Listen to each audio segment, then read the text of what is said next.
Welcome to the Church of Mabus radio show. It's Friday night, 7:09 p.m. Central.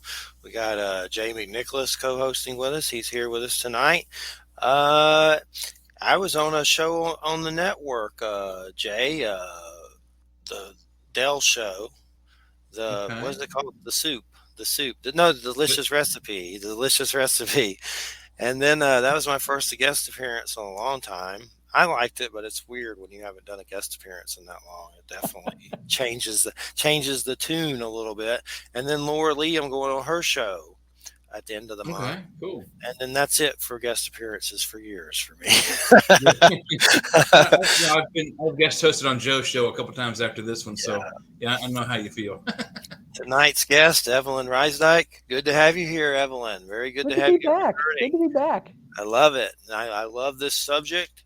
This was a subject, shamanism. Do you say shamanism or shamanism? I say Shamanism. Okay, that's Shamanism. what I Yep. hear mostly. And for a while, I struggled with it when I tried to say, I was like, am I saying it right? Like for years, shamanism.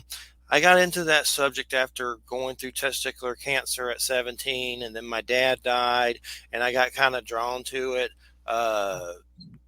Different books, Secrets of Shamanism, Huna from Serge Kahali King, hmm different ones that I got drawn to.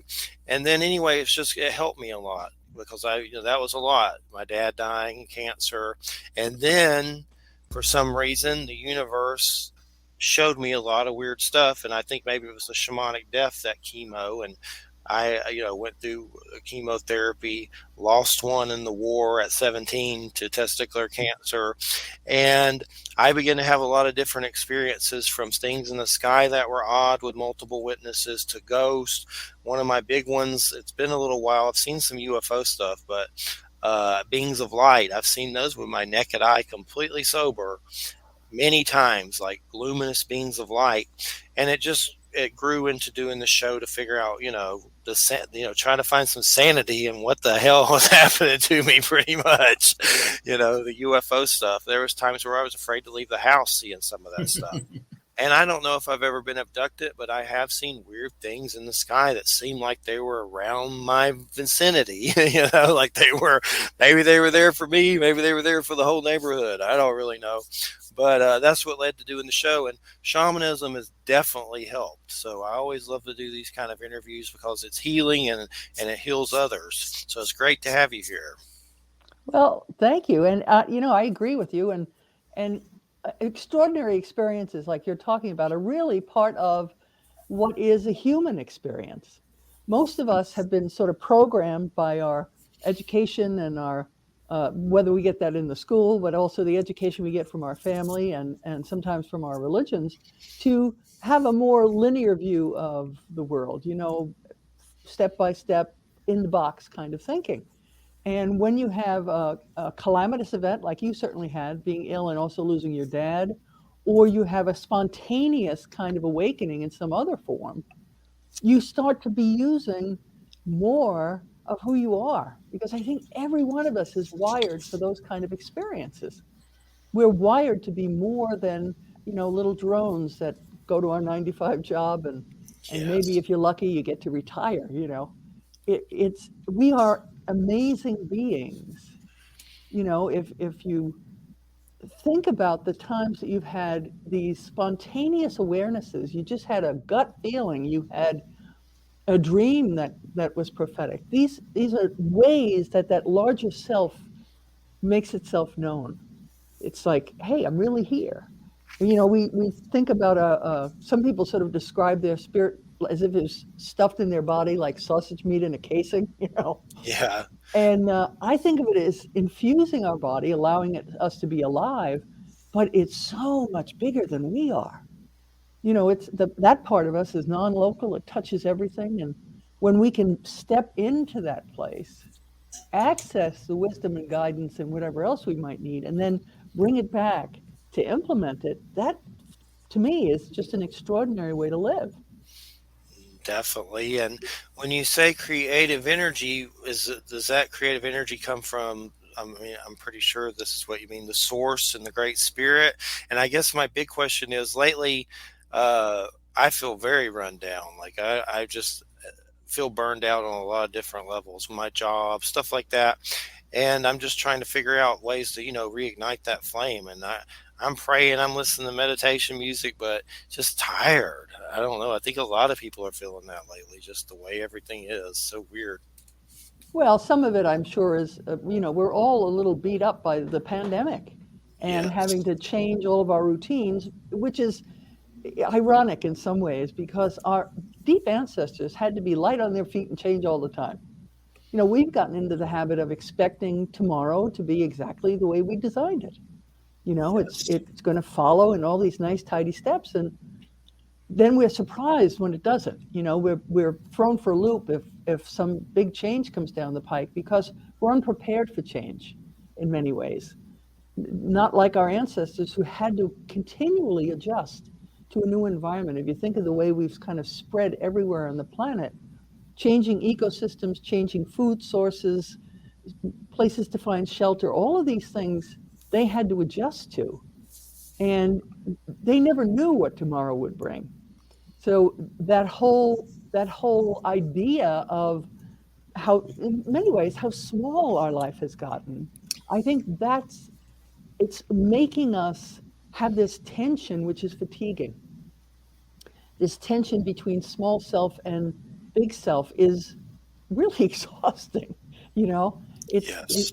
You're stuck in a routine, and in some ways our lives have gotten smaller in the pandemic. So it's more acute, the feeling of, it's like this life is chafing, it's like, I think my life suit is a size too small, and you have an opportunity to work with that as a kind of fuel to get unstuck if you choose.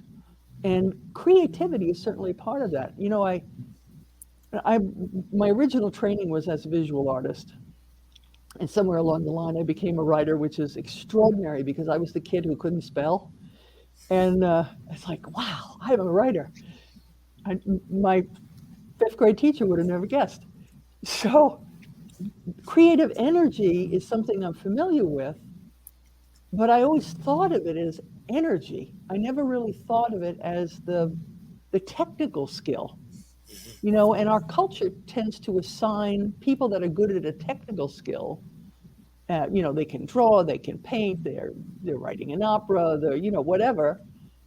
They're the creative ones. But in truth, I think creative energy is part of our onboard standard equipment. Otherwise, how could our ancestors have made all the changes they made, innovating all these things along the way, and bringing us here?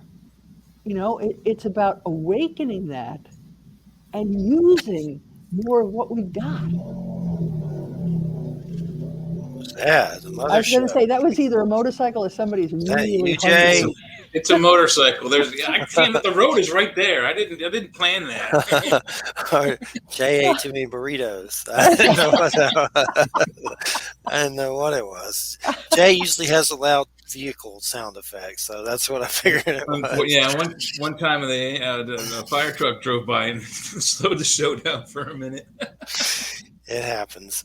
Well, that's the thing, is tapping into this energy and trying to figure out how to. A lot of it seems like, like I understand what you mean by spelling and being an author, because I have books that are, a lot of them are written interviews with different people on this subject. Bigfoot, they're on Amazon. There's UFO ones. The UFO ones are called Probes Happen, by the way. And the Bigfoot one is Praise for the Hairy Man, The Secret Life of Bigfoot. It's just interviews with people. But spelling, I'm fine at spelling. Punctuation, I am just an idiot. Like, I don't know. Like, it just does not stay. I forget it. And in like 10 seconds, I'll forget what you told me about punctuation. The word processing software helps you, because I need that kind of help too. It gives you them wiggly lines under places where there should be a comma there. They tell you, excuse me, you need a comma there. Or they'll go, what the hell were you trying to spell there? Do you mean this? It's been a while since I've wrote a book, and I'd like to start back, but there's definitely a rut. And a lot of it's just forcing yourself to do this stuff. Is that a big part of it? Just like making yourself do it no matter what? sometimes there's a tension in us where, even if you've done a lot of your own, kind of inner work, there's still a part of most of us that is kind of the doubting Thomas or Thomasina, like, Yeah. not everybody's going to be interested in this. Why should I write it? Why should I do this? We have that part of us that kind of sticks a pin in the balloon, and it takes, I think, a trust in creative energy to really use it. And that only comes with practice. It's kind of like trusting a partner, you know, you don't come into the relationship like, oh, I trust this person completely. Trust is something you learn. You may step in with faith, but trust is something that you learn with experience. So I think we can learn to trust our own ability and in some ways kind of surrender to what it wants to lead us into. Because I think of creative energy as really kind of a dance, because you may have an idea that you may not have thought of, it just popped in, and then you kind of follow that trail for a while, and stuff happens along the way to enrich it. It might give you a sharp left turn somewhere through the process where it becomes, in your case, a different book than you intended to write. And I'm good for that, for sure. I start with an idea, I start to write, but I don't do the proposal for my agent until I'm all done with the book, because now I know what the book is about and I can write the proposal. So it's kind of like trusting the energy that you have inside to guide you to whatever is your next step. I mean, that's true about all things in life, I think. Definitely. And I know there's something you were talking about in one of your chapters about ceremony for slaying the bully's words. Is that about dealing with bullies? What was that about? Well, it's the inner and outer bullies, particularly around creativity. And I know this because I've interacted with not only my siblings, but other people that were peers of mine growing up. And they would look at something I had drawn and they'd immediately say, well, I could never do that. And they dismiss, because they say, oh, I'm not creative, I could never do that. And I would try to argue with them. It's like, no, you know how many practice sessions I learned to be able to draw hands that looked like hands? And they said, oh no, you just have the gift. And I'd argue with them. I'd be this kid arguing with grown-ups sometimes about, no, it's the practice. That's, you're looking at a technique here, So it's about taking that part that says, oh no, I can't, or somebody said you're not good at something, and you take it to heart. We have heard those kind of messages all of our lives, because if people around you like small lives, they don't want you to stretch beyond it. And that's an important thing to remember for everybody. If you're getting pushback for your dreams from the people around you, it's because you're rocking their boat. And you rock their boat by raising the possibility of they don't have to live the way they're living, because you're choosing to change yours.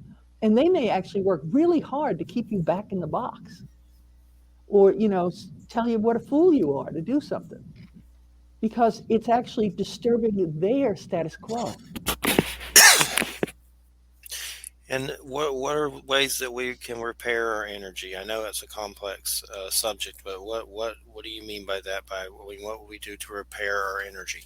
Well, it's about kind of redoing the programming you got in the first place. So starting actually in utero, there's actually a discipline that is pre and perinatal psychology, because we receive input from the environment before we ever have language, before we can ever see what's going on around us. We're receiving mostly biochemical information, but we're also able to hear the adults around us when we're still in utero and as a small child. And we can't differentiate between what we have control of and what is external to us until we're almost 7 years old. So if something bad happens before the age of 7, for instance, if, I don't know how old you were when your dad died, or, the same thing with a divorce, or some calamity happens. 19, 20. So you were a grown up. But if it happens to a kid, say a 4-year-old, and their parents divorce or they're fighting, the child will internalize that they're not doing it right, that they were bad, or they're not lovable enough, and that's why mama and dad are fighting. They will take it into themselves because they still don't have the ability to differentiate between what's happening inside and what's happening outside, which sounds like, the greatest kind of narcissism, but it's just the way children's brains are wired. And they can do that because they're taking it in a really kind of visceral way too. We don't just learn by hearing stuff and internalizing it in our mind. Excuse me. We take it in with our whole body. And when I think about the subconscious, I think of that as more like your body awareness of what happened. It's not tidy like thinking. It takes in everything and then tries to make assumptions about what's going on. And ceremony is one way to help antidote that. And, shamans have been doing ceremony for tens of thousands of years, and they use it to create harmony and balance. They rely on gratitude as a big part of that, of their work. And that action of doing something special to reinforce a positive message has tremendous power in the human psyche, because we are harnessing that part of us that's paying attention all the time and saying, look, this is really important. I'm really excited about this. We're all, we're doing all this stuff. And it begins to change that fundamental programming that we have in us. So it gets easier and easier and easier to do the things that we really want to do, and to get closer to that being able to have instant manifestation, where you're much more in alignment with the who you've become from here up, but you're getting the subconscious to catch up with you. And what are some ways that we can get out of the burnout? What are some methods that you use to get in touch with creativity again? Well, I always like to say the biggest, easiest one to do is to get outside. Because, we can go round and round and round inside of ourselves until we're sort of just going around the drain, And when we step outside, even when it's cold out and you have to bundle up, there's always something that is different in the natural world. The color of the sky, the way the birds are starting to come back finally up here. The ones that live further north even than where I live have already come through. They're on their way home. And that tends to put us in a bigger arena. We set our troubled psyche in this much larger place that allows us to kind of open up again. And it sounds, silly simple. But, you both know when you go out to a place that's really inspiring to you. You may have a great overlook somewhere, or I like to go to the ocean. You have that expanded horizon, you're watching the natural world, you start to feel yourself as a part of it, and you automatically get that openness and expansion again. And that's a great first step. And reprogramming the subconscious, I know you mentioned that briefly, but what are ways to do that? I use a lot of positive affirmations. That seems like a good way. What is that one way that you use, and what are some other ways? That's one part of the equation. You have to also include feelings, because consciousness is really thought and feeling. We are wired as feeling organisms, and for much of our 20th century, 21st century now culture, we have put feelings over there somewhere. They're weaknesses. They are they impede being able to clearly think. Feelings are seen as a lesser thing. Yes. But feelings actually change our physiology. I mean, our feelings affect how our DNA functions. Our feelings affect whether or not we're going to have stress-related illness. I mean, that's from feelings. And when we do what shamans do, which is basically develop a gratitude practice and some way to actualize that. So you're doing it with a tangible action, even if it's, I keep a pocket of birdseed so that I can leave an offering of gratitude out that the birds and the chipmunks are going to eat. But it's my way of saying thank you for the gifts that I've been given today. And then in the morning, I always get up with being thankful for all the things that I have in my life. And some of them are really small, like I have a great cat, I have a partner, all those things. That's a big one. Shelter over my head. A lot of people don't have that. And then I always end with, and thank you for the miracles I will experience today. So I'm continuing kind of program myself for being in this receptive place for what life is willing to provide. And I'm changing, again, my physiology. When we're in gratitude, appreciation, love, or compassion, and I always teach gratitude because we confuse love with lust, codependence. It's a kind of fuzzy. We think about compassion, and is that empathy? Is that sympathy? But everybody can have a feeling of gratitude and elicit it again from a memory. When you feel gratitude, not just think about it, but feel it, your hormone of well-being, DHEA, goes up. Cortisol and adrenaline go down. Your respiration slows down. Your blood pressure slows down, calms down. Your gut starts to work better again. It increases gut motility. So you're actually digesting your food better. And again, in every cell, your DNA molecule, which is that beautiful spiral staircase that we all have, relaxes into its perfect conformation. And you may have heard about misfolded proteins in cells that can actually cause disease. Well, when the molecule of DNA is wound tighter onto itself in a stress reaction, the fight, flight, or freeze state, it actually impedes its capacity to do cellular regulation and repair. When we're on gratitude, and I think of it like that, I was like, I'm on gratitude, man. The DNA relaxes. I'm gratitude, man. It relaxes to its perfect conformation, and it allows it to do its job. And, there's a whole field now called epigenetics. You have the code that was given to you in your cells. It came from your parents and your ancestors. But the epigenetics is all the things that influence how well the DNA actually functions. And one of those, it's the food you eat and the chemicals you're exposed to, that kind of stuff. But also the environment that changes the shape of the DNA, and that's primarily our feelings. So learning how to use gratitude to get out of when you're feeling afraid, when you're feeling angry, because anger is another face of fear, judgmental, shame, blame, all that stuff.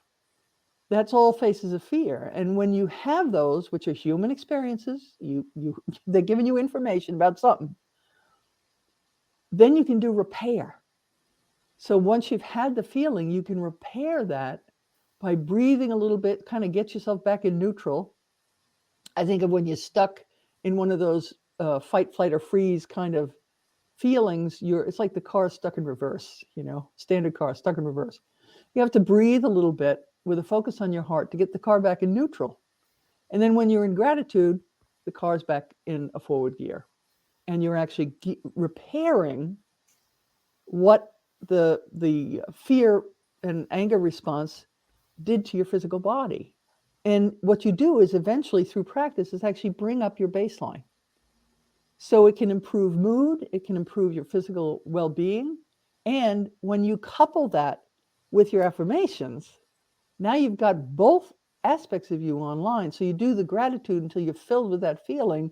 And then using that gratitude, you begin to use your affirmations and feel what that affirmation is already done. You feel it in its richness, like you're living in it right this moment. So you're creating that energetic template. So how do you know it's working? I mean, when you're hungry, you eat food and the feeling goes away. How do you know that the DNA is, spirally aligned? Because I don't know. How do you feel that? Well, they test it with all kinds of equipment, but you'll feel your body start to lose that tension. When you're afraid or you're angry, you have a tension in your body. If you had a blood pressure cuff on, you'd notice, or you had the oxygen set, on you, you'd know that you're having a physiological reaction. We're used to it because a lot of times we're either angry or afraid. Because the other not so good thing is feelings are contagious, which is the first thing that finally explained mob mentality to me, because I could never wrap my head around how could a few angry people make people crazy and do terrible things like flip over cars and, set fires and what have you. It's because our feelings are projected from us all the time. So what I like also about a gratitude practice is it makes me more bulletproof from other people's feelings. So if they're troubled, if they're afraid, if they're anxious, if they're in a place where they're really angry, I just pump up the gratitude on my end, and what I'm doing is protecting my physiology, and they're getting the secondary benefit. So if you're empathic, and I'm empathic, it sounds like you are too. If you're empathic and employ these gratitude energies, is that what you call them? Energies? Well, it's feelings, really. It's about using our feelings in a positive way. So if you do these gratitude offerings like you do with the squirrels and all, and you do it correctly, I've walked into rooms and immediately I'm like, I gotta leave. I can't be in this room. There's too many angry people in here, and I turn around, and I'm gone. So we helped to found a complementary health center, and we'd have our meetings at lunchtime. And we had a code of ethics, and we promised that we would make sure everybody was heard. But 30 people who all think they're really smart all start to talk at once. And since it was lunchtime, it was like, you start to get a bellyache when everybody's sort of getting louder to be heard. So my partner and I would do our gratitude practice, eat our lunch, do our gratitude practice, and pretty soon the entire room would settle down. And it was like, oh, it's a superpower. It sounds like I found that being louder gets a little bit does the same thing, but then they get mad at you. So yeah, and then you're stressed to have to make yourself louder and be seen and heard. And I think that's one of the toughest things for us because we're social primates. When we're not seen and heard, I think that's one of the toughest things that we experience. If that happens to us as kids, particularly, if we're not seen for who we are and appreciated for who we are, that is a big wound. And unfortunately, it's a wound that a lot of us carry. Well, yeah, I'm glad you mentioned that. I wouldn't have thought about it before, even during this kind of an interview. But when you're 5, what do you hear from other adults? You should be seen and not heard. And every time any adult ever said that to me, I was pissed. I would want to go up and bite him on the shin. Or you hear the thing, oh, you can't do that. You're too small. Mm-hmm. Oh, yeah. You don't equate that to the fact that you're short. You equate, because you're short as a little kid, you equate that to, I'm not good enough. I don't have what it takes. And that's the form it takes in our adult body. So the gratitude piece is something that can begin to heal us, because we're actually giving that sense of it's okay to our physical body, which is exactly what we didn't get when we were kids. Mm-hmm. And it's not to blame our parents, because they didn't get it either. People pass on what they get. So it's about giving that kind of comfort and peace to ourselves when it's all stirred up around us. Is like somehow we've picked up the baby and go, shh, it's okay. It's okay. I'll take you someplace quiet. And I was lucky enough in my childhood that my parents didn't want to do the things that their parents did to them in the 30s and 40s and what have you, or the 50s and 40s. But my mom wanted me to do all kinds of. She wanted me to be able to play piano, and I hated it. I liked the lady. The lady that taught us piano was my dad's business partner's wife, and she was from Ukraine. So she had a thick Ukrainian accent, but really nice lady, and really good piano player. And my mom eventually let me quit. And now I'm 55, and I'm like, I wish she had not let me quit. I really wish that I can tinkle on it, but I can't do a Beethoven thing on it anymore. But they also, when I was really young, I was swimming before I was able to walk. We lived in Florida we moved down there when I was like 2. So I'm barely able to walk, and I'm jumping off of 15-foot high dives and swimming in pools. And, how tall are you when you're 2? 15 inches, 16 inches tall. So I was doing things that other kids their parents would panic. They let them in the baby pool, put the water wings on, and you just float over there and be unseen and unheard. So I don't have the problem where I can't do. I don't feel like there's nothing that I can't do. I taught myself at the age of 13 to swing nunchaku, like Bruce Lee's weapon. Yeah. I started without clocking yourself. That's the trick. Actually, that is part of the trick. Pain reinforcement. When I was kids, parents spanked the kids. We got spanked. So if you associate a particular action with pain, you don't want to do it. Right. So swinging the nunchaku, you hit yourself in the head. You're like, oh, I better not do that again. I better do it right. And you eventually, it's 17 to 55. I don't know the math, however long that is. I've been swinging 40 some years. But I don't hit myself anymore because I know if I hit my elbow, then my elbow and arm are going to be numb for about 2 hours. If I hit my shin, I'm going to be limping for the next couple of days. So pain reinforcement really does work. But I was able to do things that most kids can't. I mean, where do you go to learn how to use nunchaku? I learned by a book. I read a book and I watched Bruce Lee movies and I backed it up and I go forward slow and back it up. And that's how I learned, by reading and a video machine. Yeah, but now isn't that creativity? I guess it has to be. That's something else I want to get back into, because I do have a degree. That's my degree in video production up there from the Savannah College of Art and Design. Now, we all use energy every day. I mean, you walk, you talk, even sleeping, you use energy. But how do you know what creative energy? What is creative energy? How can you differentiate that from just, say, jogging down the street? Well, to me, it's that capacity that you talked about just now in your own stories, that capacity of there is this problem to solve. We may not even think of it as a problem, but it's something that needs to be solved. And the gears begin to whir. It's like you didn't say, oh, I'm just go and think about this. It didn't happen that way. You had these kind of spontaneous, I'm going to try that. Or, I think if I look at the movie and watch them, I bet you I could do, because I'm having trouble with this part of the movement. Let me watch that really closely. So you were firing on that, wanting to innovate, wanting to solve a problem. That's creative energy.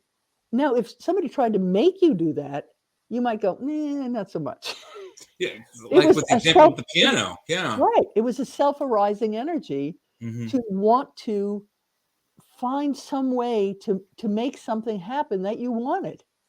And, it involved you having to learn a skill. It involved you having to do hard work. If somebody else made you practice as much as you did with the nunchucks, you wouldn't want to do it. Right? It was hours a day for a long, long time, 4 years or so almost, before I started teaching them. And but I had that same problem throughout my life. When I was young, I was like, hey, Mom, can we get a gun? No, I don't want any guns in the house. So she goes out and she buys me an archery set. No supervision. They just a target, a bow, and like 5 or 6 arrows, and no supervision, and no. This is how you use it. No one said, here, this is how you use it. I went out and I was like, trial and error, and eventually I was shooting bullseyes. And this is a funny story. So I was 10 when I got the bow and arrow, and I went to junior high school. Before that, my brother and sister and I were in private schools, and there was a conflict with the teachers at this final private school. So they moved us to public schools halfway through 8th grade. For me, my brother was 7th, and my sister, I don't know, 4th or whatever. But it was September, halfway through September, December, we got back in the second half of the school, whatever it was. And the gym teacher took us outside to learn archery. And I don't know how he found out, but he knew that I was from a private school. So he singled me out. I was like, you, come here. And he hands me a bow and an arrow. He's like, shoot that target. I'm like, okay. Bullseye was the first shot. He got mad. I saw it in his face. He's like, try it again. And he hands me another one. I'm like, that one hit just outside the bullseye ring. He's like, try another one. I'm like, what am I doing wrong? And I was like, this third one right next to the first one in the bullseye. He got really, really pissed. And he said, you go away. And he got this other scrawny kid. He had him come over, hands this kid a bow. And this kid was like, his arms were like this, like a pencil. So he had trouble drawing the bow. Oh, he didn't just draw it. He went, and he shot an arrow, not anywhere near the targets, but up over the tree line into the woods behind the school. Thank God there wasn't a neighborhood back there. He might have skewered someone. And he looks at the whole crowd of kids and says, that's not how you do it. And I looked at him like, really, dude? That's how you want to teach us how to shoot a dangerous weapon? By doing it the wrong way first? He saw me give him that look, and he was like, ooh, this kid knows how to kill me. I better start teaching now. So that was kind of funny. But that because of my mom, I was able to show that 50-year-old teacher up in front of 15 kids. And suddenly you were taken much more seriously in that school. Yeah, he realized I knew what I was doing, and he didn't. Right. You were not only the new kid, you were lethal. Yeah, I was still kind of ostracized because, we came from private schools. But eventually, that same class went to the high school, 9th grade, and the high school was 9th, 10th, 11th, and 12th. There were like 2,000 kids in this school the 4 years I was there. But I wasn't picked on so much. I had, and I wouldn't say friends, but I was able to integrate with the jocks, the potheads, the motorheads, the electrical heads, the geeks, the nerds, the cheerleaders, everybody. There wasn't anyone in my class that ever made any fun of me, except for my name. My initials were John Vincent, so my parents wanted me to be called JV. What do they have in high school? Junior varsity and varsity. So I had to explain every time someone asked me my name why I was called JV. So finally I was like, drop the V, I'm Jay, and that's how I've been since 1980. Cool. Very good. Yeah, it was some good experiences. So I gotta say, I kind of know what the creative energy is. I never knew until you pointed out how to access it. And, there are other cultures and shamanistic type of things. They use things to access that, like ayahuasca, pot, LSD, et cetera, which I don't necessarily agree with. I don't disagree with it, but are there ways to access it without, because all of mine were by accident, things I wanted to do. So is there a way to access creative energy?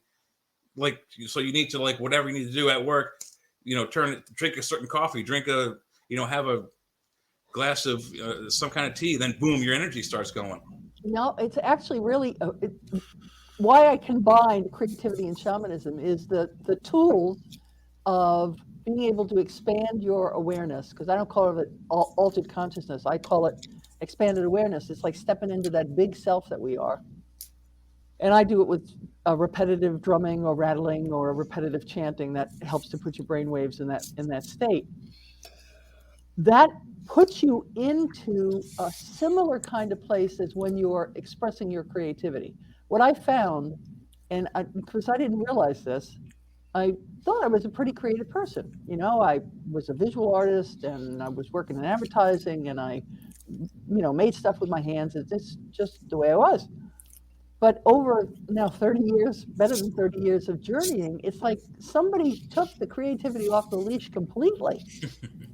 And it's like, how did that happen? And I realized that the brain states that you get into when you're in that expanded awareness heightens that, what we used to call right brain. It's not so linear as that, but all those right brain skills get cranked up a notch. So you have, more imagination, more capacity to synthesize divergent ideas, like putting together things that wouldn't necessarily put together, but suddenly you can see how they can go together. Mm-hmm. It improves your intuition. It improves your capacity to kind of be doing two things at once. Like you're doing a task, but your brain is busy solving a problem at the same time. It improves that capacity. It improves your visual spatial thinking, so you can sort of imagine what things look like in space if you turn them. You can do that with your mind. Mm-hmm. And, people who are really good with their hands tend to be able to kind of visualize a problem and kind of look at it from different ways and know how to solve it. My father was really good at that. Spatial recognition. Yeah, I have that. it also improves your capacity to learn, your capacity to remember things, and also improves your skill around implementation. So those two things that seem like they're not related at all, being a creative person and being a shamanic practitioner, somehow they click together perfectly. And they click together perfectly, I think, because we have the capacity wired into us to do both. We're naturally wired to be creative, and we're naturally wired to have expansive experiences. So it's like our own self, more of us gets turned on to use. Yeah, I wish there was a switch or a glass glass of something you could drink that turns all those things on at the same time. Because I went to art school, and I went there to learn videography. As while I was there, I learned how to do photography, which is something I was always been interested in. So the creative stuff that I did was mechanical. I needed a device, an actual physical machine, to take a picture. You can't just go, oh, hey, there's a pretty picture, and take it back to class with you. It's up here. The teacher's not going to see it. He's not going to grade you on your brain. You still had the ability to see what could be photographed. And that's exactly. That's the intangible stuff. That's the hard part, is finding a good picture, especially in like the shitty part of town. It's really hard to find good pictures. But also, I mean, I did the video stuff is all electronic. The creative part, holding a camera is easy. I can sit there all day and take pictures, and that's easy. But getting a script together and getting characters together and getting actors together, it's really hard. My final thesis, I had created this entire comic book character who's like a martial artist who gets killed by these bad drug addicts, drug dealers, gets brought back to life by UFOs. Jeffrey would like that. And then he has like all these weapons on his shirt that he teaches in his karate studio. So his superpower is he can pull one of these weapons off his shirt and they become real, and he can use them to fight for good. But I had all this scripted out, and I had my main actor was actually a kid in my school who was a martial artist who knew how to use nunchaku, which was the main weapon of the superhero. And day one of shooting, I get the camera, I got the lights, and we're setting up for the shoot. And I'm like, my actor's not there. I got the background actors are there. The secondary characters are there. I call him up. I'm like, dude, where are you? He's like, oh, what? I'm like, we're shooting. It's the first day. You're supposed to be here like an hour ago. He's like, oh, I don't want to be there. And I'm like, great. Whole thing had to be turned off. He didn't want to do the part, so I had to cut the class out of that semester and come up with another idea for my final thesis for video, which finally became a rock and roll video. But the creative stuff was there, but the guy wasn't.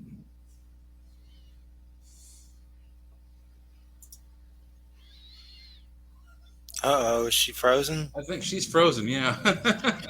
I don't know if you can hear us, Evelyn, but for some reason you're frozen. You're smiling and frozen, and we can't hear you, and you're just frozen in time. Well, she is in Maine, so it is pretty cold.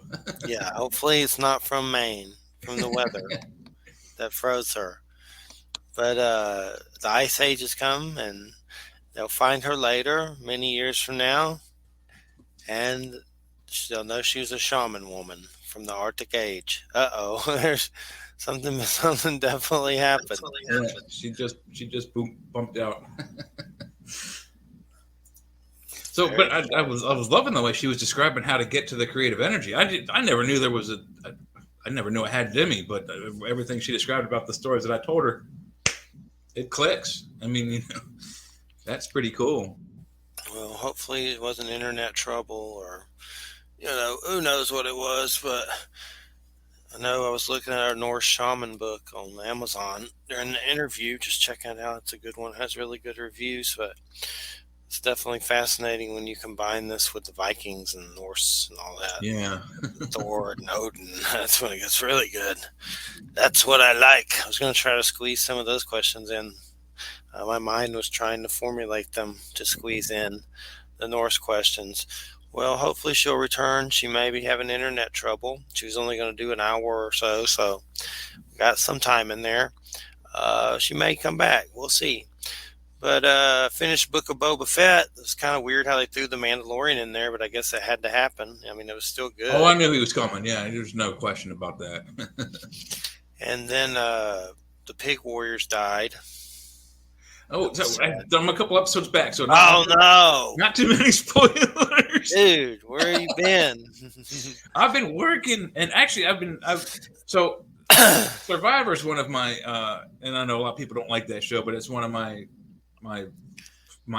vices. I've been going back to where I started when I came in on the show, season 10. I've been coming back forward, seeing all the episodes I've seen before. So that's what I've been doing over the last few weeks, is just reviewing all of those. They've speedlined it. They've trimmed it down from 39 days to 26 days, from 20 people to 16, and it was brutal. I mean, these 16 people like picked off one after another every episode. It was quite excellent. I was just right here.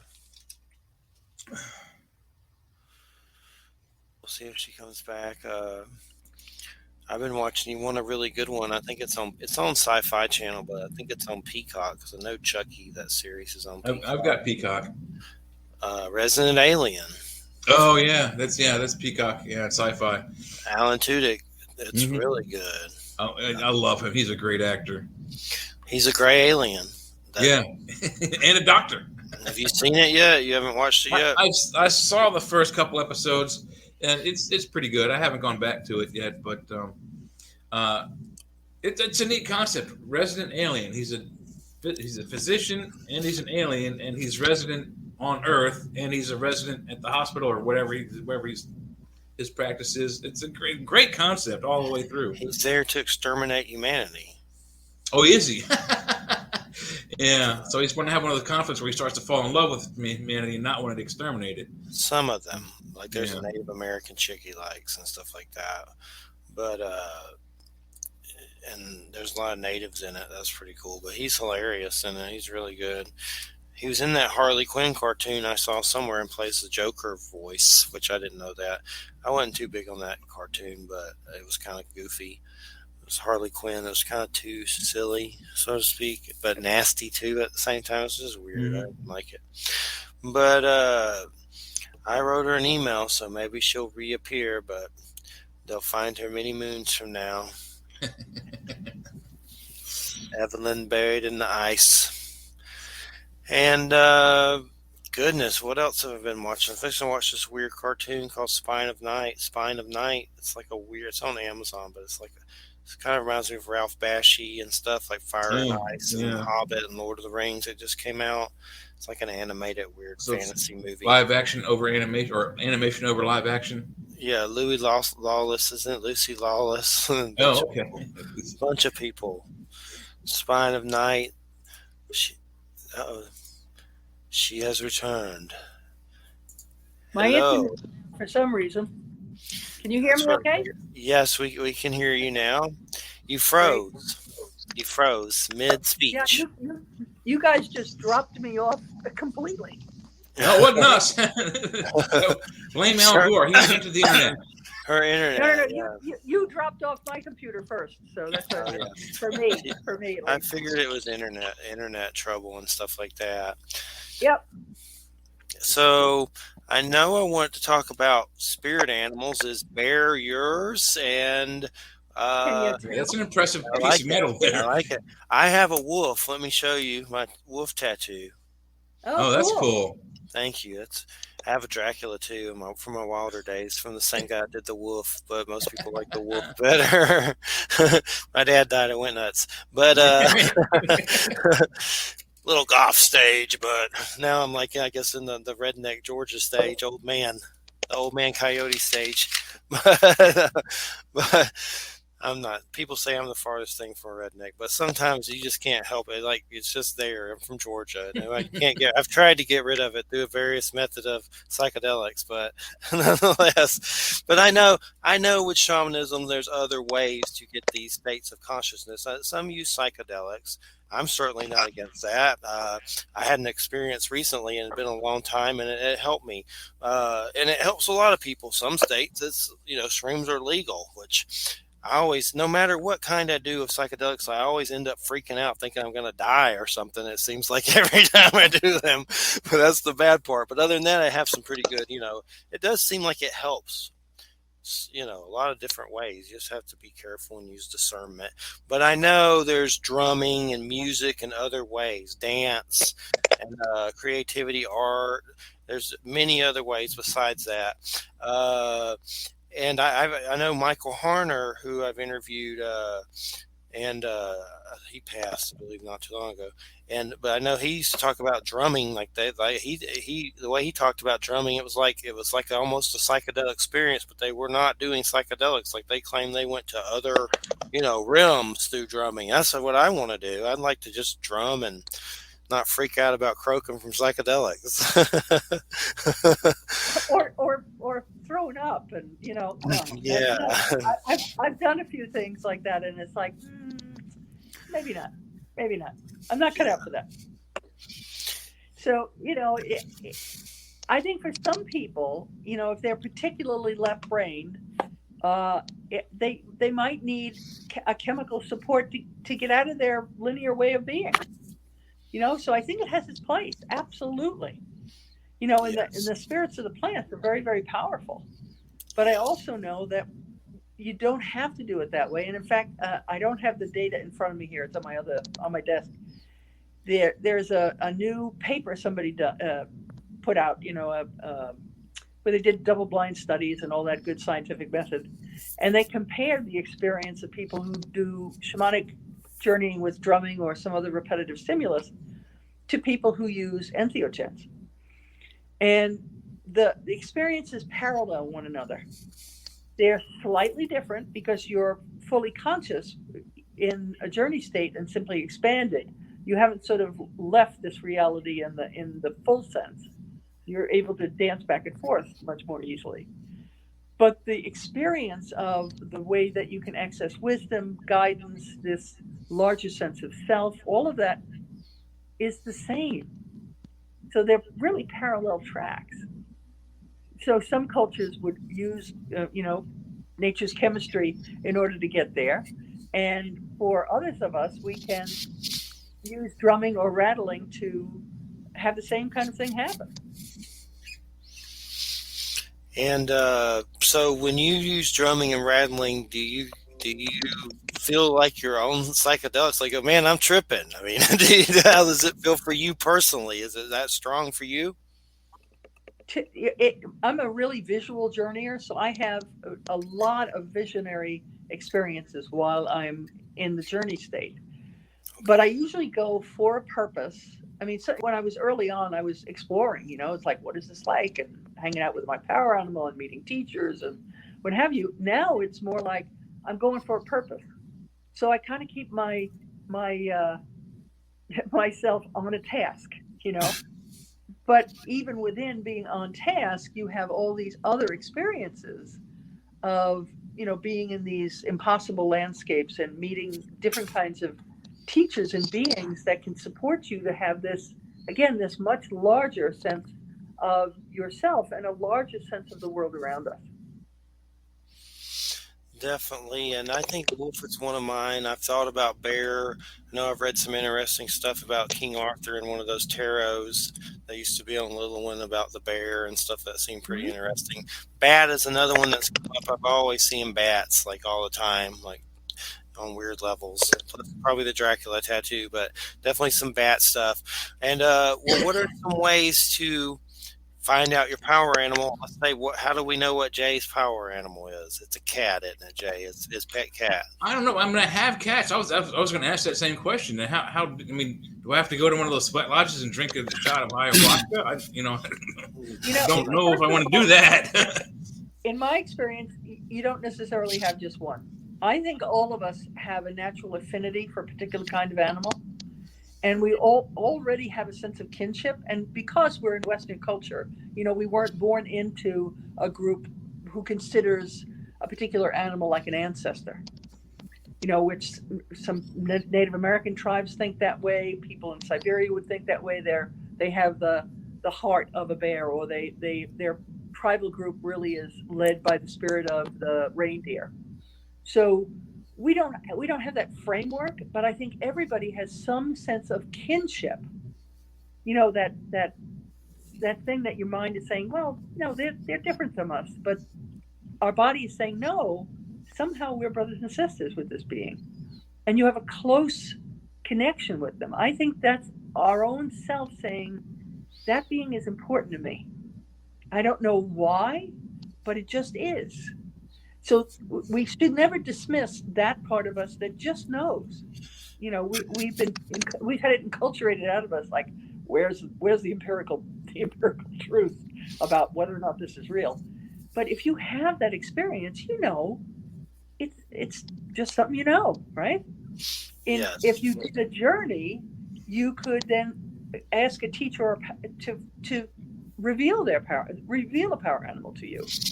One who's going to be a protector, one that you can merge with every day to keep other people's cooties off you. That energetic cooties, of course. That feeling of I have an ally in the world is very powerful.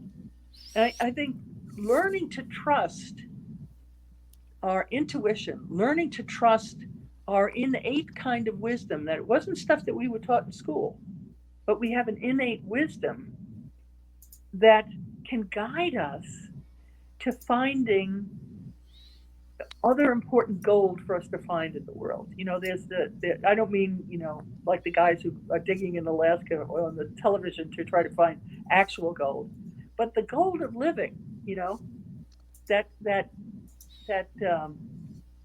that feeling that you're living a life that's rich, that's full, that is in large part maybe unexpected. It's not the life that you thought you were going to live as a kid or when you were in school. You're living something that feels authentic, that is capable of evolving and changing.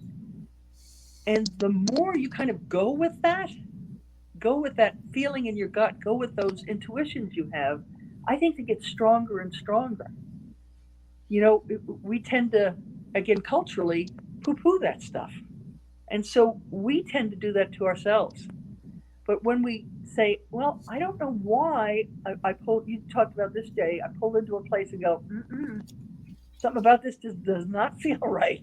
Right. And as long as we don't have the left hemisphere of our brain going, well, why doesn't it feel right? I need data. As long as we don't pay attention to that voice and trust that the feeling is telling us something really important, then we trust a little more next time. And we also let go of needing why. Needing to know why. Mm-hmm. It's like, we may never know why, but we trust that we made the right decision because our whole being said, I had this experience. We had, when I was in advertising, there was you always had to hire new people on it with a account executive. And they're the ones that are sort of liaisons between the client and the creatives, and they make the creative people in the advertising sort of get a rash. Anyway, they were all hepped up on hiring this guy, and I went, nope, he's going to cause trouble. And they said, what? He has got a great resume, a terrific personality. I said, I have no reason that I can tell you, but I can tell you for absolute certainty he's going to be a problem. And they went like, particularly because I was female and they were guys, and they thought, it's just that stupid women shit. And lo and behold, he was the worst person we had ever hired. He made all kinds of problems with the front desk people, the creatives. He just caused all kinds of turmoil, and actually also was not good for client relations. Now, I didn't have all that data before my gut was saying, but, I trusted it. And because I wasn't in charge, nothing happened with it, but I knew that he was going to be a bad actor. And it was true. So the more we go, oh, that was true, we start to pay more attention to this other aspect of us, not the school learned part, but this other part of us that's so rich.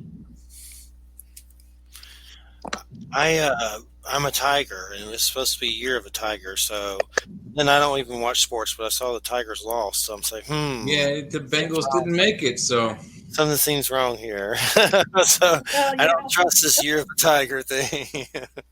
those Bengals are like they're like the Chicago Cubs. It's like, yeah. they're Almost like get there. And and there they go. but I do want to ask you, but like I guess I think the power animal is a pretty cool thing. Hollywood always shows that the main character is going to learn what their power creature is. They take some drug or they're in a sweat lodge and there's the smoke that makes them go into like a dream state, and then they go, "Oh, there's my dream animal." There are rituals you can go to. I don't know if you can how to get to them, but or if they'd even let you do it. But there are rituals that Native Indians and others have where people go into these dream states to find out who their guide or spirit animal is. How does those work, and where is there a way to get in on one of those to find out, do I have a guide animal? Well, it might be a cool experience to do at least once. What you can start to use this is a part of my day that actually brackets sleep. It's the time when you're not quite falling asleep yet, or on the other end when you haven't quite awakened. Those are great times to receive messages from spirit. So what you can do is go to sleep at night saying, I want my power animal to reveal itself to me. And you may have to do that for a couple of nights, but you will start to get that experience happen. And I treasure those times. I try to be as still as I can when I'm first waking up and allow whatever insights that I have at that time to just really sink in. I don't write them down right away. I just let the process happen.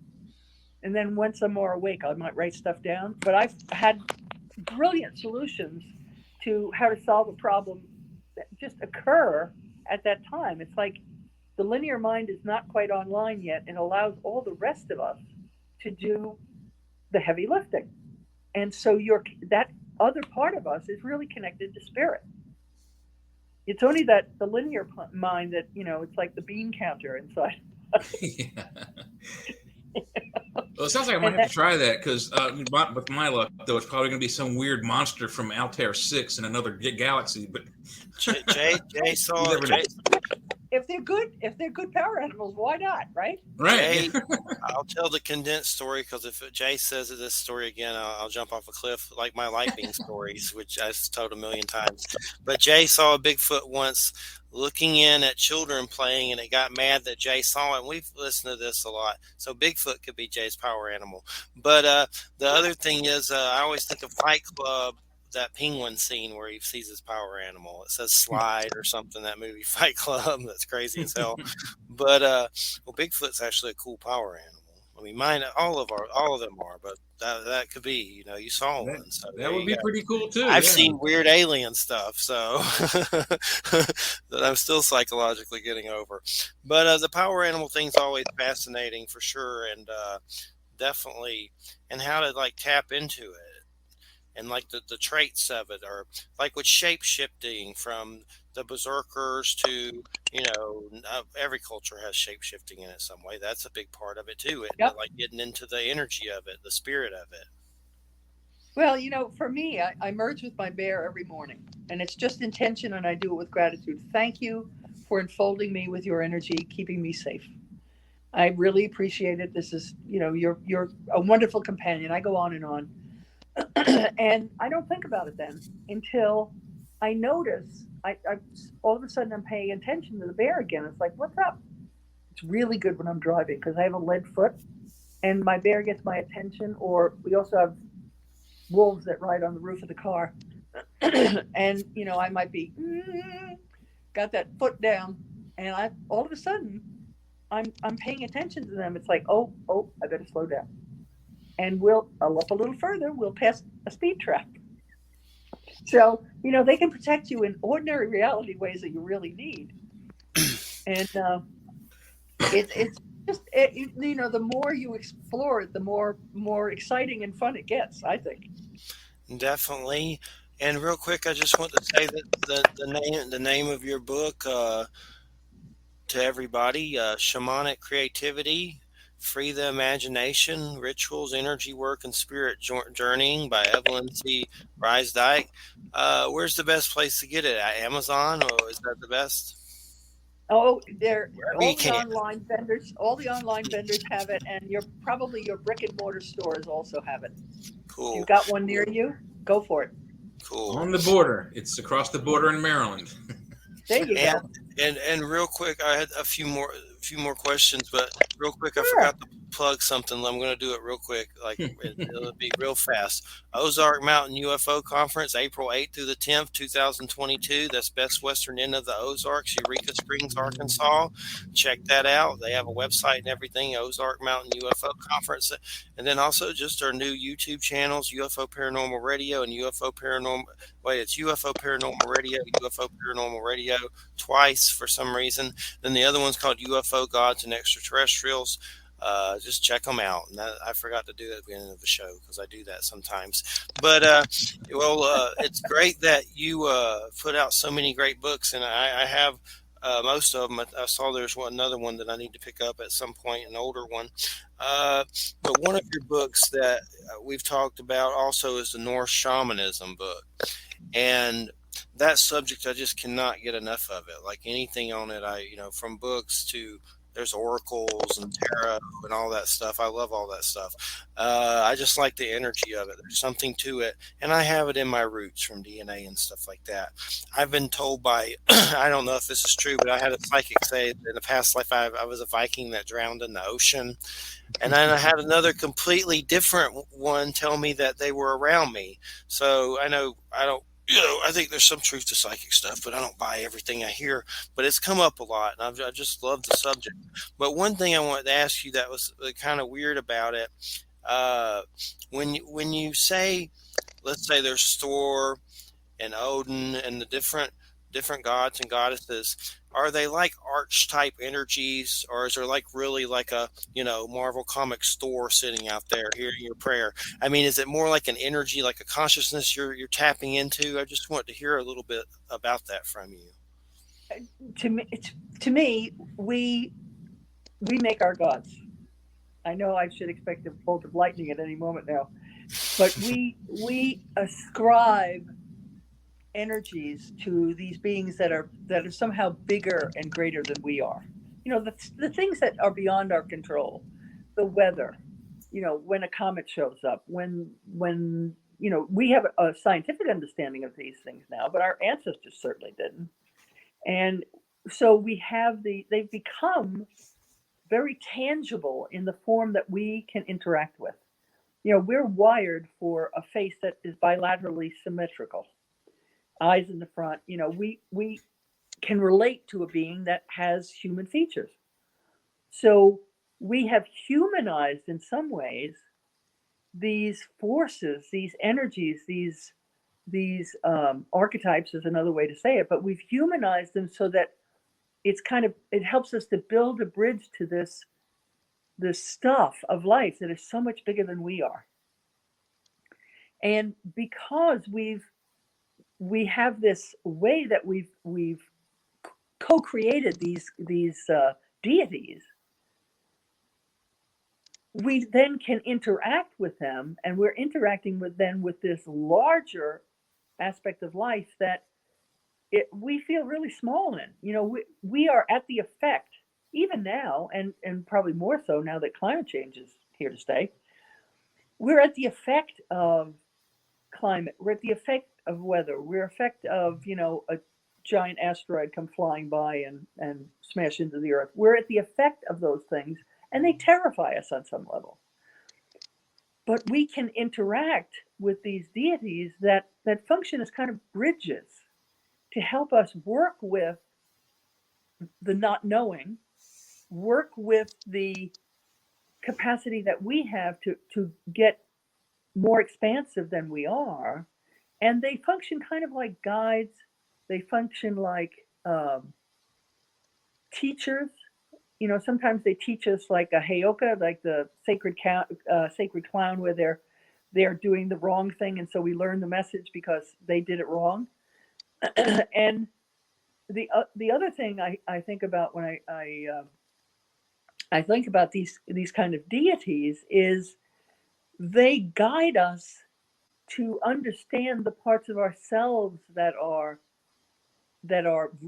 quite deep and not as easily understood by us. Like, how is it that intuition works? How, if we think about that with our fine mind, how does that work? How is it that my feelings are contagious and they extend beyond the limit of my body? That's the kind of stuff that kind of is awe-inspiring.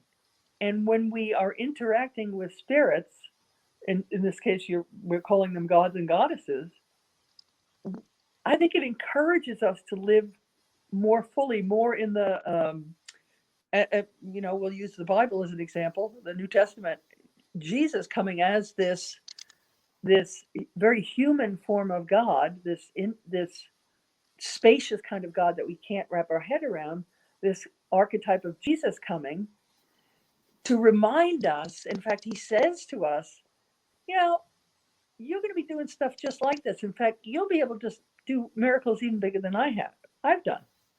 And that's a wild paraphrase from the actual scripture. But I think we create them to pull us forward. We create them and we create relationships with us to show us the way to become more than we think we are.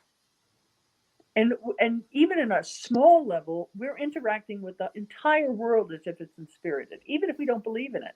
Because I guarantee on those cold nights, when you go to start your car, you are banging on that steering wheel or the dashboard going, come on, you can do it. Well, we all know that the engine doesn't hear us, but some part of that vehicle does, because we talk to it. We talk to it because some part of us knows everything is inspirited, and we're connected to that larger sense. And we're always looking for ways to get closer to it, because it's about getting closer to our own capabilities. And it's funny you say that the inanimate objects are inspirited. I always thought I was weird. As a little kid, I always thought other things, objects, not sentient things, there's just rocks and stones and like the lamp on the table. If I knocked it over, like, oops, sorry. I'd say sorry to the lamp I knocked over. And it's not a living thing, but, it's the weirdest thing. I've always thought that the inanimate objects have some sort of, maybe not a soul, but there's, a presence maybe. I don't know what it is. And then, Star Wars came along, and that's exactly what Obi-Wan and Yoda said to Luke, that there's an energy in the rock to the tree, from the tree to you, from how he describes the way the Force works. And I'm like, wow, where the hell did George Lucas come up with this? He must have been on some kind of acid trip writing this story. But it's funny you say that, because I've always thought I was the only person who thought other things had a consciousness to them. Well, what's really great about being alive right now is theoretical physics, the quantum physics and this theoretical world of physics is talking about everything being energy first and foremost. Mm-hmm. That matter is born from energy. Yep. We had a physicist come and actually speak at one of our medical conferences, and he says when two photons that are particles of light, they don't have mass, they come together in what only a physicist would understand. They come together 90 degrees out of phase, and they create an electron that has mass, and an electron is part of all the atoms. And that same electron can wink back out again and just become light. So, it's exciting time to be alive in my experience, because that split of spirituality and science are starting to converge in this amazing way, which, to me, it's like all the wisdom of the ancient humans, all the wisdom is starting to come together in one big book of wisdom, and we have the capacity to interact with it. And I can't think of anything more exciting than that, honestly.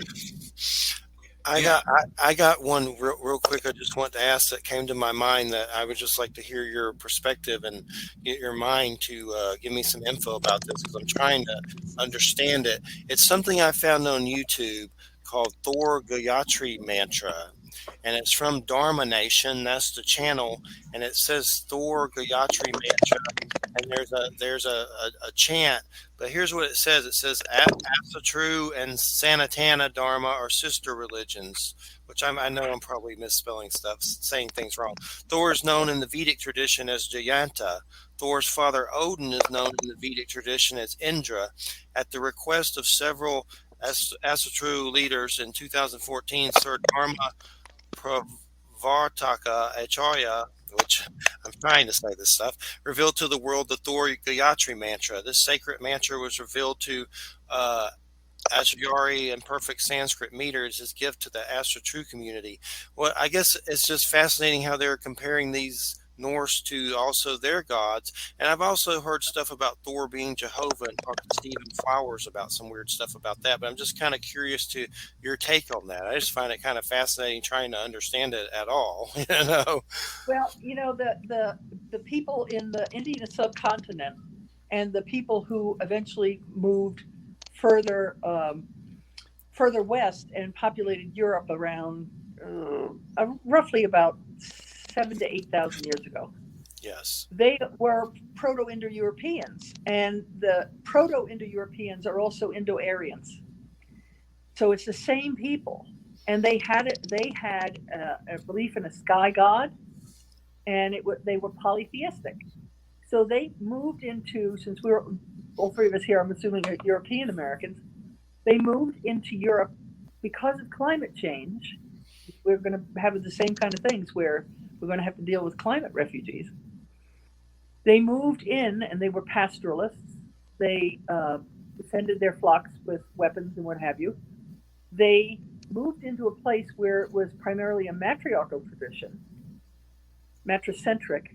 And what I love about the Norse pantheon is it expresses this weird dichotomy. The Aesir gods are sort of Odin's their chief, and the Vanir gods they have Freya as a chief. And it's like those two things are still being expressed in that spirituality 1,000 years ago that came as those two cultures that were so different came together.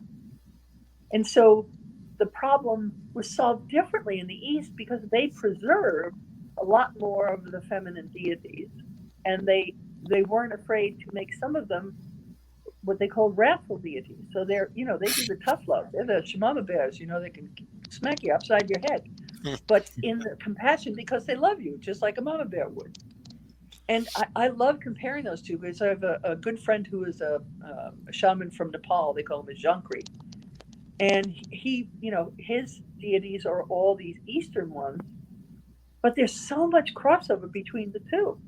Yeah. And it excites me, it's because you're seeing in that template the journeys we have taken as human beings. And where else are we going to go? And what other new kinds of ways to understand the life that we have and the cosmos that we have are we going to come up with? And that probably comes back to creativity again. But here's something that might actually blow your mind. It's not just those two. It's not just the Aesir and the Vanir gods. It's not just the Indian and the Celtic pantheons. There's been some evidence across the last few years. A couple things. We'll actually roll back to the matter is energy thing. So they've made some amazing connections between the gods of the Sumer with the first written language. 6,500 to 5,500 BC is where they say the first language was written. And the first thing they write is this story called the Enuma Elish, which is the story of these. They don't actually call them gods in the story, but we have come to consider them gods throughout. But these space beings essentially come to Earth, and Georgios Tsoukalos has it wrong. They've identified the name Anunnaki as those who from the heavens came down to Earth.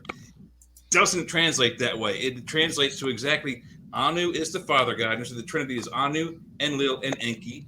And so that's the Father, the God, and Spirit, which is now in Christianity.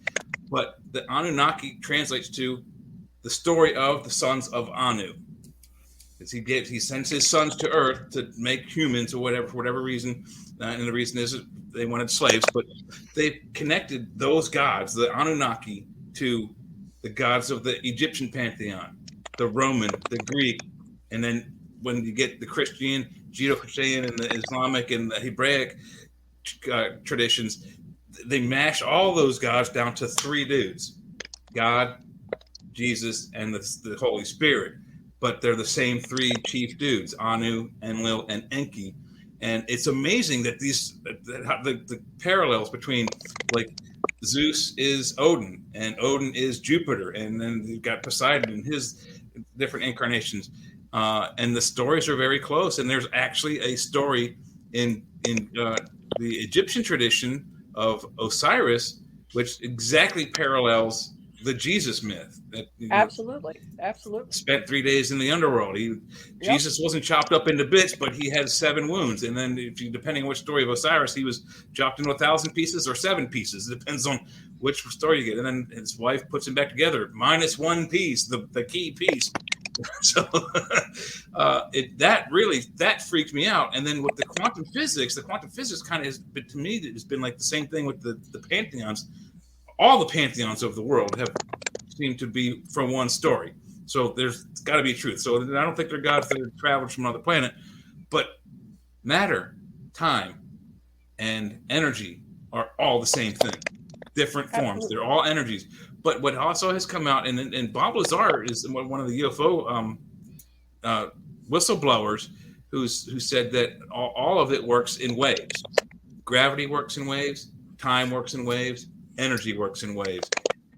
And our physics right now can't physically understand that. And our physics doesn't get it. But then you go to the quantum physics, and then it all makes sense. That you can't have energy without matter. You can't have matter without energy. So I love these people that are so highly religious. They're like, oh, God just snapped his finger and created the earth. No. We know by both quantum and regular physics, if the matter isn't already there to begin with, you can't just snap it into existence. So maybe there was matter here, and maybe there was a God, maybe it was Anu who used energy devices or some kind of technology to create our solar system or to create our galaxy, maybe. Don't know the story on that. But without the quantum physics and the energy and the matter and the time there, he wouldn't be able to do any of that. So that it all ties together as one big, holy cow. Well, it's inspiring for us to want to expand ourselves to be able to get close to that. I think that's part of what, one role of religions is to teach us how to be good people, socially good people. Another one, I think, is to remind us that there's so much more than the mundane life that most of us live. And that, in fact, we use this wonderful expression in Buddhism, and it's become really endemic now, the idea of enlightenment, where you're now having this sense of a much bigger, we're in a much bigger playground than we ever gave it credit for, and we're bigger players in it than we've ever given ourselves credit for. And that's inspiring to us. It inspires us to want to be better versions of us, bigger, better versions of us. And, that is exciting. We may never know until we cross over, how much of what we believe is true. But the being in it and exploring it and being excited about it and investing in life with a capital L, investing in really being alive while we're here. Because my primary teacher is my great-great-grandmother, and she always reminds me, she says, even if you live well over 100, it's going to feel like the twinkling of an eye when you cross over.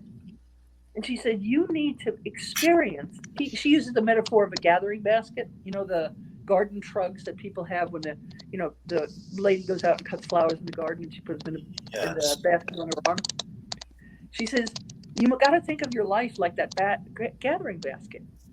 There's going to be stuff that you judge to be bad. There's going to be stuff that you judge to be good, but put it all in the basket. Because it's all beautiful. And when you no longer have a nervous system, that's what you have of your life. all those experiences, to pour over, and then to decide what it is as a soul you want to do next. So to hold on to the sweetness of life with a capital L, and to be open to all the magic that is around us all the time, it feels like a hell of a good job description for a human being, you know? Mm-hmm. Definitely. One thing I was remembering, I saw something on YouTube about some native myth cryptids and stuff, but there was a serpent, horned serpent, and then there was the thunderbird, and apparently the thunderbird did not like the horned serpent. But then I found in the India, there was the Garuda, I believe that's what it was, Garuda. and then there was another kind of serpent thing. But there was this weird story about these serpents that lived underground, and they come up, and then these things would come get them, and it was two cultures and same thing. So Yep. stuff like that, like little people with the Norse, the natives. I mean, those little people stories are in every culture just about. So it makes you think if it's all just the same thing and just different cultures trying to perceive it or understand it. It's definitely fascinating for sure. No doubt about There's it. a physical aspect to almost every story. Something they saw way back then gave them the idea for the dwarves, the elves, the unicorns. And they can't.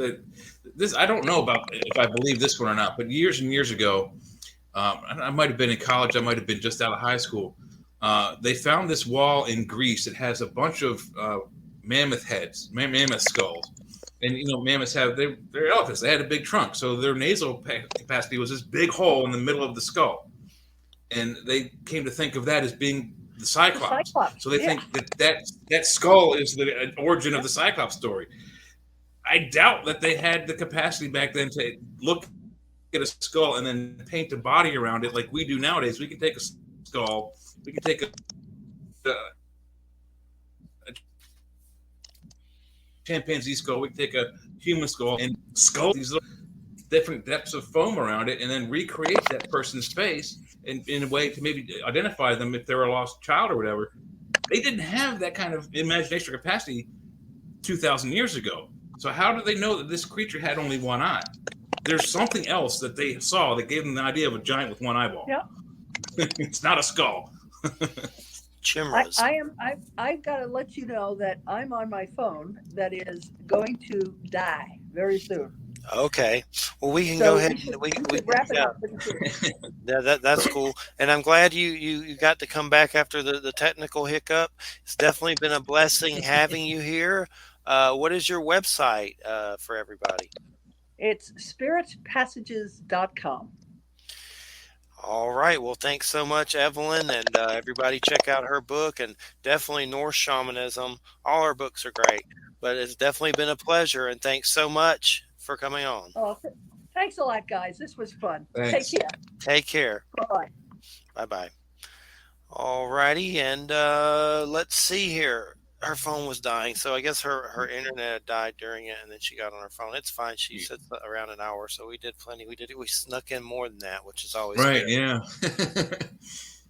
But if you look up her book on Norse Shamanism, it just has like 5 stars and like 1 million people love it on there on Amazon. But it's really good. Gets into this stuff a lot deeper. And maybe Bigfoot is your power animal. It might be. I don't know. I'm going to try that trick of hers in the next couple of nights I go to sleep. See if maybe I can't connect with something. I don't see why it isn't a cat. I don't see why it isn't Bigfoot. But the cat thing may be from my mom because she's always loved cats. I've had cats my whole life. Cats. Off and on. What's your Chinese animal? I think I was born under horse, 1966. I think. See, I'm a tiger. Christina is a dog. You're a horse. Dog and horse are supposed to be my best buds, like my Winnie the Pooh story. Yeah, yeah. That's well, it says on the Chinese menu thingy at Chinese places. They have donkey, yeah. So I mean, the donkey and bear. Do they have bear on that on the Chinese? No, bear's not one, but I don't know why not. But dragon, I don't remember. There's a bunch. My nephew and his dad are cocks. and that's The what they actually roosters. call it. Yeah. Roosters. On the menu, it says cocks. I swear it does. You go to the Chinese food place, and I've seen this menu in different places, the same menu with all the animals. You ever seen it at a place? It's like they all get the same menu. It's not a menu. It's like a thing you put your food on, like a piece of paper, but like a calendar of all their animals. And they're in a lot of Chinese food restaurants, but I guess they get them all from the same company or something. But it's called cocks on there, which means roosters, of course. But for some reason, they use cocks, which may not be the best idea, but nonetheless. Well, I did just look it up. The Chinese year of the horse was 1966. So, nay. Yeah, that's what I was going to say. Make a horse noise. Yeah. Nay. Nay. And it's weird because I've never ridden. I've only ridden horses a couple of times, but every time I have ridden a horse, it hurt. Like afterwards, like it hurt to walk. But I was never really. It didn't really. I don't feel like I was actually controlling the animal so much as the animal was following the horse in front of it. You know what I mean? So I don't think I connected with it. If you want to find your power animal, you probably go to YouTube and type in power animal or Native American power animal or whatever, power animal, shapeshifter. Listen to some of that stuff. There's probably meditations on there, all kinds of stuff. I wouldn't mind if I could get on one of those rituals. I mean, I guess you'd have to get really in tight and close with that community, whichever one, whether it's Native American or South American Indian. But that would be cool. I'm not against the idea of taking ayahuasca, but how many hours are you going to be dosed out on that stuff? I mean, what are they going to do to you while you're unconscious? You got to trust everybody you're on with. DMT is a component in ayahuasca that's pretty fascinating, and what is pleasurable about it it only lasts 10 minutes. So when you're starting to freak out, it's over. So that's cool. But see, now they in the movie, where the dude turns into the caveman. The movie where a dude turns into a caveman. I missed that one. What movie is that? Yeah, William Hurt is in it. He goes into the jungle, he takes some ayahuasca, then he brings it back to his lab, and he goes into a sensory different. Huh? Altered States. What was it? Altered States. Altered States. Altered States. That's the one. He takes ayahuasca in the Brazilian jungle, wherever he goes, but they make it seem like he's out for like 5 or 10 hours. I'm like, that's a long time. If it only lasts 10 minutes, that's pretty cool. But isn't ayahuasca that's also made with the women of the village chew on stuff and spit into a bucket? No, they may do that in like some weird cannibal tribe or something, but they don't spit into it. No, there's a native tribe that's somewhere in South America. They make this brew with chew on some sort of fruit. Some tribes may do that. That's what they do. They chew up this fruit. The older ladies of the village chew up this fruit and they spit it into a vat, and then they cook it and it becomes an alcohol. So you're basically drinking like granny spit, but it gets hot. Some of them may do weird stuff like that, but there's a way to do it without that. I've seen them do it, like in a documentary there. They don't spit in it, but I mean, some of them might do that for sure. Yeah. Usually it's a vine and liquid, and they soak the vine somehow, and then it releases the DMT into the liquid. And then if you watch Hamilton's Pharmacopoeia, a good show about a little dude that goes around doing drugs all over the place on Hulu. It was on Vice or whatever, but there's a whole thing. Oh yeah, I saw that. Ayahuasca part of it. But it's fun to do. I mean, it's good to experience it. Sometimes it's not fun to do, but like Stephen King says about LSD, sometimes you just got to clean out the pipes, the psychic reservoir, the psychic sewer. You have to clean it out. That's a Stephen King quote. I saw this thing today where Stephen King is I wanted to ask her if she was near Bangor, Maine. She's in Maine. But Stephen King's doing a master class where he's teaching writing. And that's like where this class where they teach a bunch of, it's like long as hell. There's different people that do it, but he's releasing one. I have that book. It's about helping you to write better and stuff like that. But yeah, just tapping into that creative energy when you're burned out.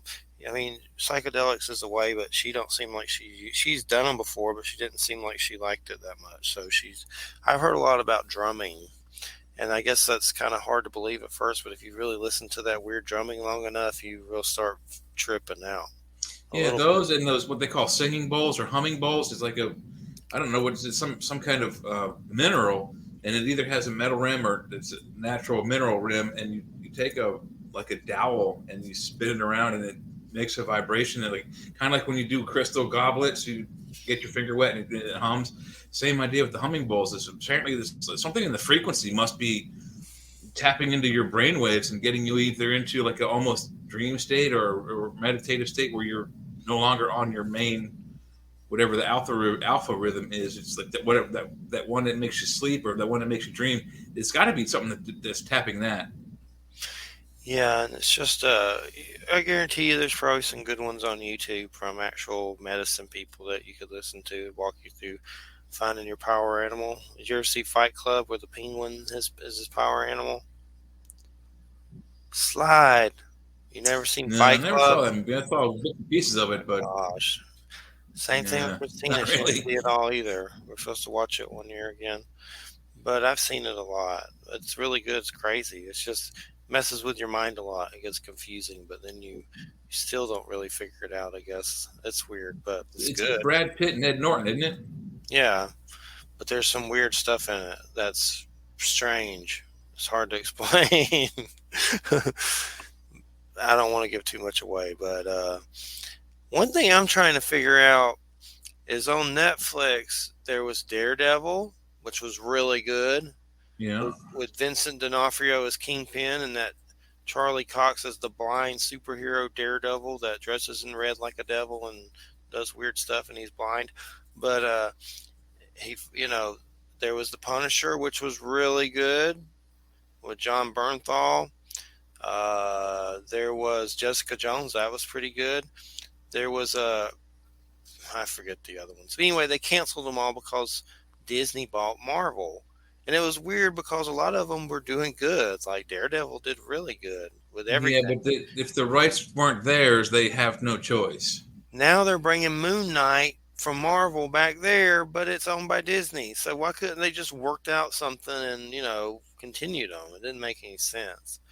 It's like HBO killing Deadwood, which was stupid when it was a great show with a lot of reviews and good ratings. And somebody got murdered at HBO and some guy got rid of all the R-rated programming, got rid of Rome, Carnival, and Deadwood.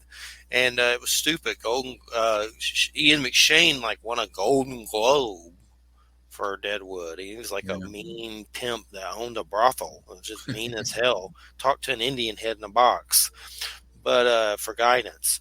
But just weird stuff. It's just weird. I don't understand why they wouldn't bring back at least Daredevil and Punisher. Those did really good. It's just the reason they probably had to cancel was probably Disney gave them an ultimatum: either you stop or we sue you.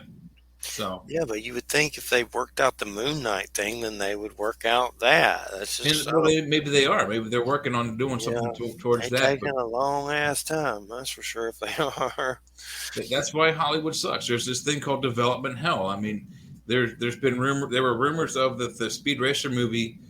Back when I was in college in Savannah, we heard the first rumor, 1991, 2 or 3, that there was going to be a live-action Speed Racer. Johnny Depp was Speed Racer, and then I forget someone else is going to be, his Pops Racer, and then Monkey and all that. Never happened until 2006 or 2008, whenever that Emil Hirsch movie came out. Same thing happened with the Thundercats. They've been trying to do a live-action Thundercats since who knows how far back, but. So when too many people have their hand in the cookie jar, not everyone gets a piece. Yeah, if all they did was some dumb Thundercats, stupid, ugly cartoon that looks ridiculous. I didn't even watch it. It looks so stupid.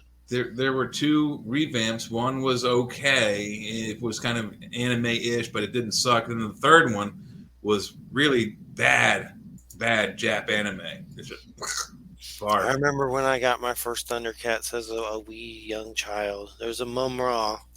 He was the weird, undead, creepy. It's creepy. It was a creepy figure. It was like some weird undead mummy dude. He's one of the scariest villains ever. Yeah, but he was a scary villain. I still have my Lino upstairs. I should have brought it down. He's upstairs. He's got the little. What about the reptilian dude? There was also a reptilian villain that was weird. Yeah, Slythe. Yeah, like a fat Slide, reptilian. the evil mutant Slide. Let's see, Monkey and Jackalman, Rataro, and Monkey Man. I can't keep up with them. but We were talking about this the other day at work. I would think it'd only be hard to do a movie just because of the effects and stuff, the way they look and everything.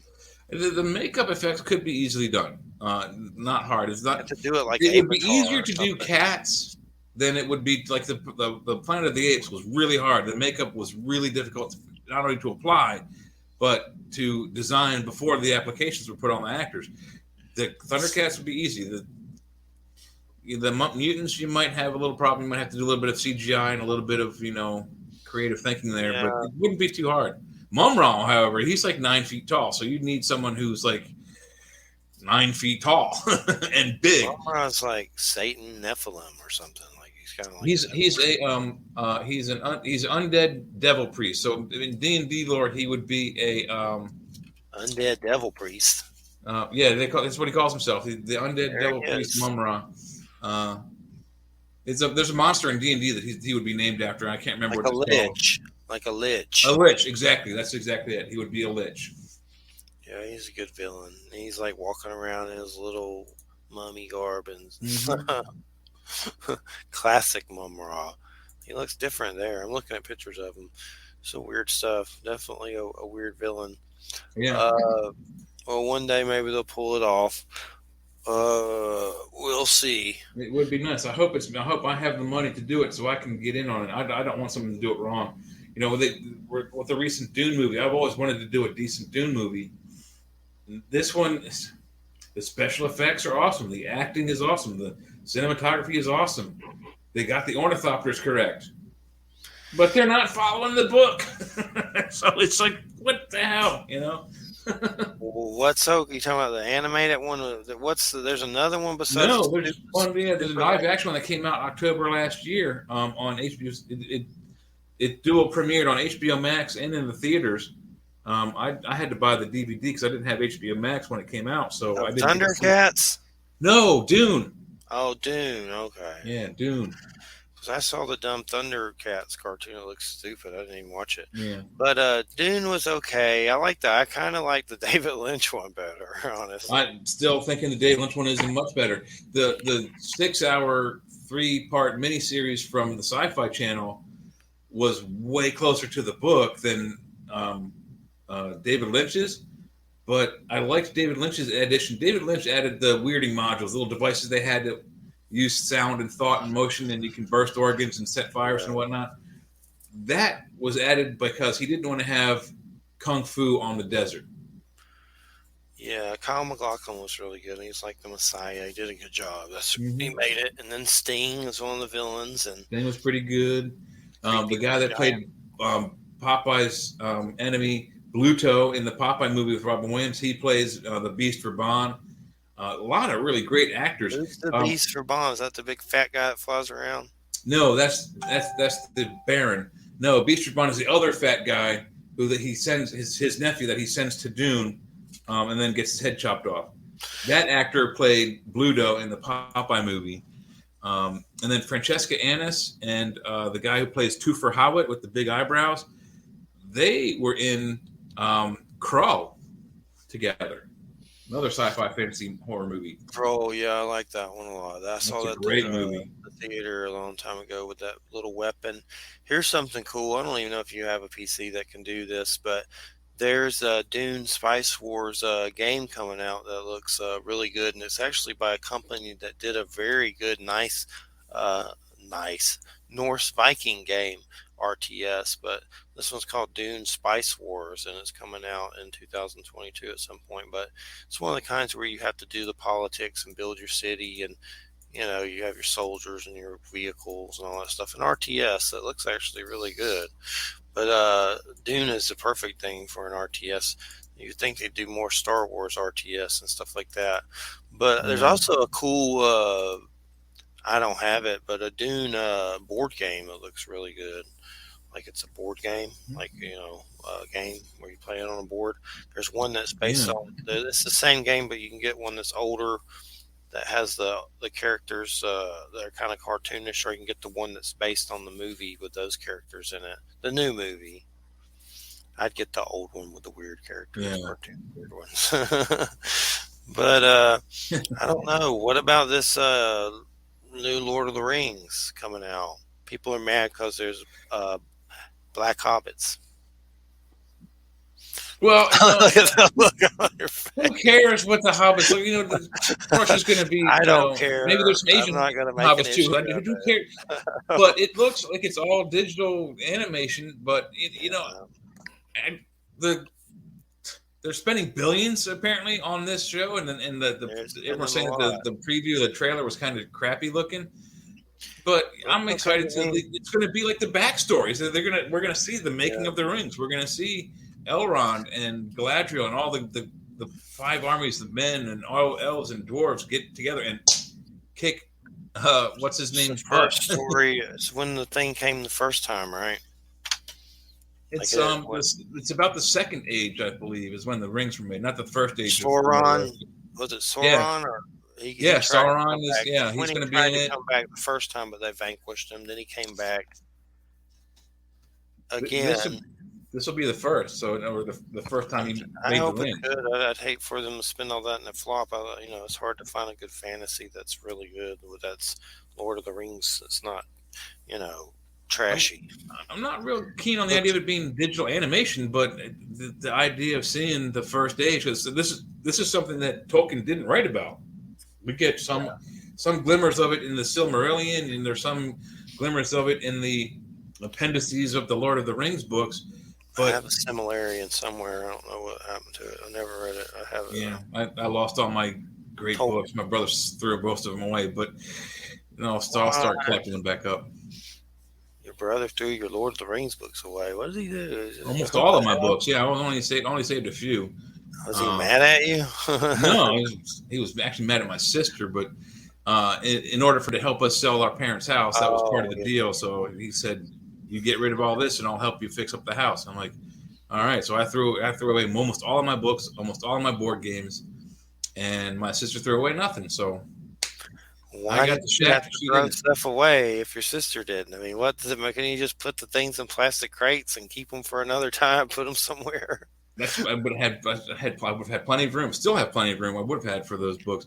But after he left, I went into the truck where he threw most of it, and I grabbed what I could. Yeah. Well, just be careful. He sounds like a wicked brother, wicked stepbrother. Well, no, I mean it's a life lesson, but I didn't need to have the life lesson. I could have boxed all that stuff up. But in retrospect, the container I got from Pods wasn't big enough to get even all of my stuff. So it's in the long run, it was the better way to do it because I was scrambling to get stuff done and get stuff out of that house at the last minute. So whatever got thrown away would have been left there anyhow. So, well, we got to end this joker, and everybody, thanks for listening. Evelyn Rysdyk, and it's good to get shamanic knowledge on. Don't always have a lot of those kind of guests because they're not always easy to get. So it's good to have one on. It's been a little while. And everybody, we'll be back next week with Patrick O'Leary, and he wrote the book 51. And then after that is a big one, Joe R. Lansdale, New York Times best-selling author. He'll be coming on, and he was friends with Bill Paxton. Bill Paxton died from a botched surgery, which is pretty lame. Yeah. But I'm not going to ask him about that stuff again. But last interview, he talked about his friendship with Bill Paxton and going to the funeral and everything. But all right, everybody, have a good weekend, and we'll catch you next Friday. You listen to United Public Radio 107.7 New Orleans. Have a good weekend, everybody. Good night. Good night. Watch out for Putin. Good night.